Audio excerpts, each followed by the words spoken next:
Hello all, welcome to mysterious medicos. இந்த வீடியோவில் நம்ம பார்க்க போகிறது 14 வேகங்கள். நோயில்லா நெறியில் இருக்கக்கூடிய 28வது லெசன் தான் வேகங்கள். ஸ்டார்டிங்லேருந்தே பார்க்கலாம். மொத்தம் 14 விதமான வேகங்கள் இருக்குது அப்படின்னு சொல்கிறாங்க. அந்த 14 வேகங்களையும் நம்ம கண்ட்ரோல் பண்ணோம் அப்படின்னா அதுக்கான என்னென்ன டிசீஸ் அண்ட் என்னென்ன சிம்டம்ஸ் நம்மளுக்கு அக்கர் ஆகும் அப்படிங்கிறது தான் நம்ம இந்த லெசனில் பார்க்க போகிறோம். நம்பர் 1, அபானவாயு. அபானவாயுவை நம்ம கண்ட்ரோல் பண்ணோம் அப்படின்னா மார்பு நோய் வரும். அதுக்கப்புறம் குண்மவாயு, உதரவாதமும், அதுக்கப்புறம் வல்லைன்னு சொல்லக்கூடிய டிசீஸும் வரும் அப்படின்னு சொல்கிறாங்க. புக்கில் நிறைய டிசீஸ் வளவலன்னு கொடுத்துருக்காங்க. பட் முக்கியமாக இருக்கக்கூடிய டிசீஸை மட்டும் நான் இங்கே லிஸ்ட் அவுட் பண்ணியிருக்கேன். Number 2, urine. ஸோ நம்ம யூரினை கண்ட்ரோல் பண்ணோம் அப்படின்னா ஒரு ஜாயின்ட்ஸ்க்கும் பெயின் இருக்கும். அதுக்கப்புறம் ஆண்குறியிலையும் ஏதாவது டிசீசஸும் வரும் அப்படின்னு சொல்கிறாங்க. பிகாஸ் நம்ம யூரினை அந்த இடத்துலேயே நம்ம ஹோல்ட் பண்ணி வைக்கிறதுனால மற்ற சர்க்குலேஷன், அதாவது வேஸ்ட் மெட்டீரியல்ஸ் எங்கேயும் டெபாசிட் ஆகாமல் அந்த இடத்துலே ஸ்டே ஆகுது. இதனால் ஜாயின்ட்ஸ் எல்லாத்துலேயும் பெயின் நம்மளுக்கு வருது. இது மாதிரி தெளிவாக நீங்கள் எக்ஸ்ப்ளனேஷனோடு ஞாபகம் வச்சுக்கிட்டிங்கன்னா சிம்டம்ஸ் அந்த அளவுக்கு சீக்கிரமாக மறக்காது. நம்பர் 3, மலம். இப்போ நம்ம மலம், அதாவது ஸ்டூலை நம்ம கண்ட்ரோல் பண்ணோம் அப்படின்னா எங்கே இருக்குது, இடுப்புக்கு கீழே இருந்து தான் அந்த ப்ராசஸ் ஸ்டார்ட் ஆகுது. ஸோ எக்ஸ்க்ரீஷனை நம்ம ஸ்டாப் பண்ணும் போது முழங்காலில் அந்த நோய் வர்றது, அதிகமான தலைவலி வர்றது, இது மாதிரி டிசீசஸ்லாம் இந்த மாதிரி கண்ட்ரோல் பண்ணால் நம்மளுக்கு அக்கர் ஆகும். நம்பர் 4, பசி. பசியை நம்ம கண்ட்ரோல் பண்ணோம். ரொம்ப அதிகமாக பசி இருக்குது, பட் இந்த டைமில் நம்மளால் சாப்பிட முடியாது அப்படின்னு ஏதோ ஒரு சுச்சுவேஷன் நம்மளுக்கு வரும்போது பசியை கண்ட்ரோல் பண்ணுறதுனால என்ன ஆகுது அப்படின்னா சூளைன்னு சொல்லக்கூடிய டிசீஸ் நம்மளுக்கு வருது. அதுவும் இல்லாமல் தேவர்கள் என்ன சொல்லியிருக்காங்க அப்படின்னா நம்மளோட பாடிக்கு, அதாவது உடலுக்கு ஆதாரமாக பேஸாக இருக்கக்கூடிய விஷயமே ஃபுட்டு தான். அதனால பசி எடுக்கும் போது ஏதாவது நம்மளால் சாப்பிட முடியலனாலும் ஒரு ஃப்ரூட்டோ இல்லை சின்னதாக இருக்க ஒரு கடலை மிட்டாயோ ஏதாவது ஒரு ஸ்நாக்காவது உள்ள நம்மளுக்கு இன்டேக் எடுத்தே ஆகணும்.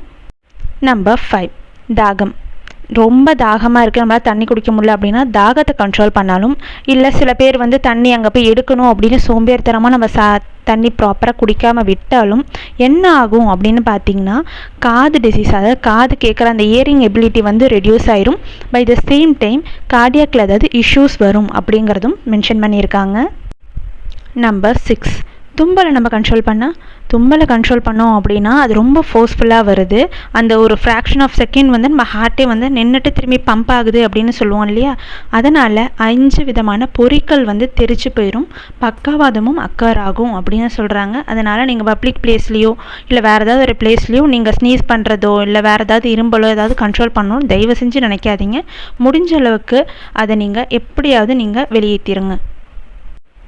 நம்பர் 7, காசம் அல்லது இளைப்பு. ஓகேங்களா, அந்த ஒரு இறைப்பு வர்றது, இதுக்கெல்லாம் நம்ம கண்ட்ரோல் பண்ணும்போது என்ன ஆகும் அப்படின்னா மேக ரோகம் வரும். அதுக்கு தான் நான் சின்னதாக மேகம் மாதிரி போட்டிருக்கேன்.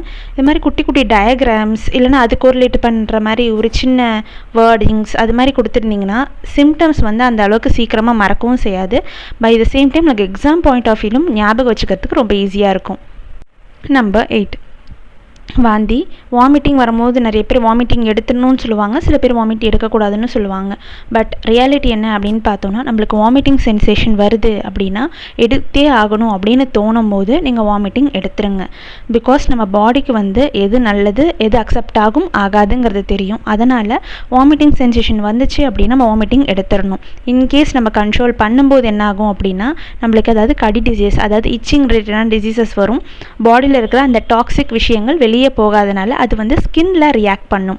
அதனால தான் கடி நோய் அப்படின்னு போட்டிருக்கேன். அடுத்தது இருக்கு இச்சிங் அதிகமாகும். அதுக்கு அடுத்தது பாண்டு வரும். அதுக்கப்புறம் விடஸ்வாசம்ங்கிற நிலையும் ஏற்படும். நம்பர் 9, கொட்டாவியை கண்ட்ரோல் பண்ணுவாங்க சில பேர். டே டைம்லேயும் சில பேர் கொட்டாவி வரும், சில பேருக்கு படித்தாலே கொட்டாவி வரும். இதெல்லாம் நம்ம கண்ட்ரோல் பண்ணுறதுனால என்ன ஆகுது அப்படின்னா வெட்டை ரோகம் அப்படின்னு சொல்லக்கூடிய பிரமையும், அதுக்கப்புறம் ஃபுட்டு ப்ராப்பராக டைஜஸ்ட் ஆகாத நிலைமையை ஏற்படும். இன்கேஸ் உங்களுக்கு ரொம்ப ரிப்பீட்டடாக கொட்டாவி வருது அப்படின்னா ப்ராப்பரான டாக்டரை கன்சல்ட் பண்ணுங்கள். இன்கேஸ் நீங்களே ஒரு மெடிக்கல் ஸ்டூடெண்ட்டாக இருந்தீங்க அப்படின்னா முடிஞ்ச அளவுக்கு எதனால் பாடி கண்டிஷனுக்கு வருதுங்கிறத ப்ராப்பராக தெரிஞ்சுக்கிட்டு அதுக்கான மெடிசின்ஸ் எடுத்து க்யூர் பண்ணிக்கோங்க. அது கண்ணீரை வந்து சில பேர் கண்ட்ரோல் பண்ணுவாங்க. அதிகமாக அவங்க டென்ஷன் ஆனாலும் சரி, இல்லை கோவப்பட்டாலும் சரி, சேடாக இருந்தாலும் கண்ணீர் வரும். நம்ம கண்ணீரை கண்ட்ரோல் பண்ணுறதுனால அதில் இருக்கக்கூடிய சின்ன சின்ன அந்த இதெல்லாம் இருக்கு இல்லையா, சுரப்பிகள், அது எல்லாமே அஃபெக்ட் ஆகி நம்மளுக்கு சைனசிட்டிஸ் மாதிரி இஷ்யூஸ் வரலாம். அதே மாதிரி களைப்பாக அது ஸ்டார்ட் ஆகி அட் லாஸ்ட் வந்து குன்மம் வரைக்கும் கூட்டிகிட்டு போய் விடும் அப்படின்னு சொல்கிறாங்க. நம்பர் 11, தூக்கம். நம்ம தூக்கத்தை கண்ட்ரோல் பண்ணி படித்தாலும் சரி, இல்லை நைட் டியூட்டின்னு சொல்லிட்டு ரொம்ப ஹெவியாக ஒர்க் பண்ணாலும் சரி, இதனால் நம்ம என்ன ஆகும் அப்படின்னா நம்மளுக்கு ஐ டிசீஸ் வரும். ஏதோ ஓரளவுக்கு ஐயும் அதுக்கப்புறம் வந்து காதும் ஓரளவுக்கு வரைஞ்சிருக்கேன், உங்களுக்கு புரியும்னு நினைக்கிறேன், அதனால தான் நான் சொல்லிடுறேன். ஃபர்ஸ்ட் என்ன அப்படின்னா கண் நோய்கள், ஓகேங்களா. கண் ரிலேட்டடாக இருக்கக்கூடிய டிசீசஸ் எல்லாம் வரும். ஏன்னா கண் ரொம்ப ஸ்ட்ரெயின் ஆகுது அந்த டைமிங்கில். ஏன்னா டே லைட்டை விட நீங்கள் ஆர்டிஃபிஷியலாக என்ன லைட் போட்டாலும் அந்த டே டைமில் இருக்கக்கூடிய அந்த பிரைட்னஸை ஈக்குவல் பண்ண முடியாது, ஓகேங்களா. அதுக்கான கொடுக்கக்கூடிய எந்த குட்னஸும் நம்மளுக்கு ஆர்டிஃபிஷியல் லைட் கொடுக்க முடியாது. அதனால் நம்மளுக்கு ஐ ரிலேட்டடாக இருக்கக்கூடிய இஷ்யூஸ் வரும். அடுத்தது செகண்ட் என்ன அப்படின்னு பார்த்தோன்னா இயரிங் எபிலிட்டி, அதாவது காது சம்மந்தப்பட்ட இஷ்யூஸும் வரும். ஏன்னா டெய்லியுமே நம்ம அதிகமாக ஃபோன் யூஸ் பண்ணாலும் சரி, இல்லை டே டைமில் நம்ம வேலை செய்யாமல் நைட்டில் வந்து எதாவது ஒர்க் பண்ணாலும் சரி, நம்ம டே பை டே என்ன ஆகும் அப்படின்னா நம்மளோட ஸ்பீச் பண்ணுற அந்த எபிலிட்டி வந்து வேர்ட்ஸ் ப்ரொனவுன்சியேஷன் பண்ணுறது எல்லாமே குறையும். இதெல்லாம் எதனால் வருது அப்படின்னா பாடியில் இருக்கக்கூடிய ஹீட்னாலையும், இது எல்லாமே ஓவராலாக வாதா ரிலேட்டட் இருக்கக்கூடிய சிம்டம்ஸை பேஸ் பண்ணியும் வருது. நம்பர் 12, சுக்கிலம். சுக்கிலமை கண்ட்ரோல் பண்ணோம் அப்படின்னா இதனால் ஒரு பக்கத்தில் இருக்கக்கூடிய நம்ம கையோ இல்லை காலோ அதில் இருக்கக்கூடிய ஜாயின்ஸில் வந்து இஷ்யூஸ் வரும். நெக்ஸ்ட்டு நீர்த்தாரைன்னு சொல்ல யூரினேஷன் வந்து அது ஆட்டோமேட்டிக்காகவே அதுலேயே சுக்கிலம் வந்து இறங்கிடும். அப்புறம் வந்து பிரமேகம்னு சொல்லக்கூடிய டிசீசஸும் வரும். அடுத்தது நம்பர் 13, சுவாசம்.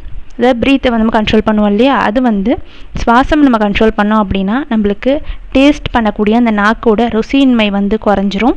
நெக்ஸ்ட்டு வந்து குத்தல், அதுக்கப்புறம் வெட்டை நோய், இதெல்லாம் வந்து வரும். அட் லாஸ்ட்டாக இருக்கக்கூடியது தான் வந்து 14, அதாவது இருமல்.